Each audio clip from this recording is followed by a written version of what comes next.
Leaks అంట leaks. అరే నాయన అవన్నీ నీ పర్సనల్ విషయాలు, మీరు ఏం మాట్లాడుకుంటారో తెలియదు. ఓకేనా, మీరు ఏం మాట్లాడుకున్నారో ఎవరికి తెలియదు. నువ్వు ఏదో రికార్డింగ్లు తీసి పెడుతున్నావు. ఇవాళ రేపు ఏ కూడా వచ్చింది. అసలు ఇవాళ రేపు లీక్స్ అనేవి ఎవరు నమ్మరబ్బా. లీక్స్ అనేది ఎవరు నమ్మరు. ఎప్పుడైతే ఒక పర్సన్, ఇప్పుడు నేను కూడా అంట, నేను ఒకరితో మాట్లాడుతూ ఉంటా, నేను నిన్ననే అమ్మాయిని కలిసి వచ్చిన, అమ్మని వాళ్ళ ఇంట్లో నిజంగా చాలా డిస్రెస్పెక్ట్ చేసిరు, అన్నం పెట్టిరు, కూరలో ఉప్పు తక్కువైంది, ఇట్లాంటి సొల్లు మాటలు నేను నిన్ననే చెప్తా. అండ్ ఏదైనా చెప్తాడు. ఎందుకు నమ్మాలి? ఏది నిజం ఏది అబద్ధం అని స్టార్టింగ్ నుంచి ఎండింగ్ వరకు ఆ కన్వర్జేషన్ లో ఉంటేనే మీకు అర్థమవుతుంది.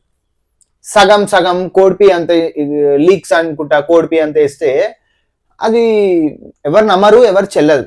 ఓకేనా, నేను ఎందుకు ఇంతగానో నేను సపోర్ట్ చేయట్లేదు ఆయనకి, కానీ నేను రేపు పొద్దున మనది కూడా రావచ్చు, ఏ కంటెంట్ క్రియేటర్ అయినా రావచ్చు లీక్స్. గిట్లనే ఏదో ఫాల్తూ లీక్స్ వస్తాయి. అతను మీకు చాలా డైహార్డ్, అంటే మీరు డైహార్డ్ ఫ్యాన్ కావచ్చు, లేకపోతే ఏమైనా కావచ్చు, ఒక్క సెకండ్ లో మీరు పల్టాయించిపోతారు.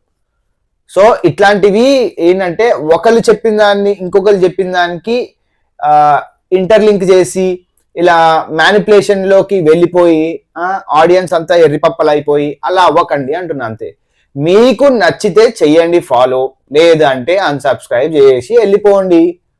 మిమ్మల్ని ఎవరు ఆపుతున్నారు? కానీ వాడు చెప్పాడని వీడు చెప్పాడని మాత్రం చేయకండి. ఇప్పుడు ఆ లీక్స్ పెట్టాడు, ఇటు దుర్మార్గుడు అని చెప్పి నేను ఇంకా ఫాలో చేస్తా. దుర్మార్గుడు ఇంకా ఎన్ని దుష్ట శక్తులు చేస్తున్నాడా అని చెప్పి ఫాలో కొడతా. ఎందుకంటే నాకు చూసి అలాంటివి చేయొద్దు, రేపొద్దున అట్లాంటి దుష్టుని కూడా ఫాలో చేయాలి. ఎందుకంటే వాడు చేసిన ఏమి చేయొద్దు, మనం చేస్తే మనకి నెగిటివిటీ వస్తుంది అని చెప్పి నేను నేర్చుకుంటా. తప్పుల నుంచే నేర్చుకుంటారు. వాడు తప్పులు చేసి పెడుతున్నాడు, అవి చూసి నేర్చుకోండి అందరు కంటెంట్ క్రియేటర్స్.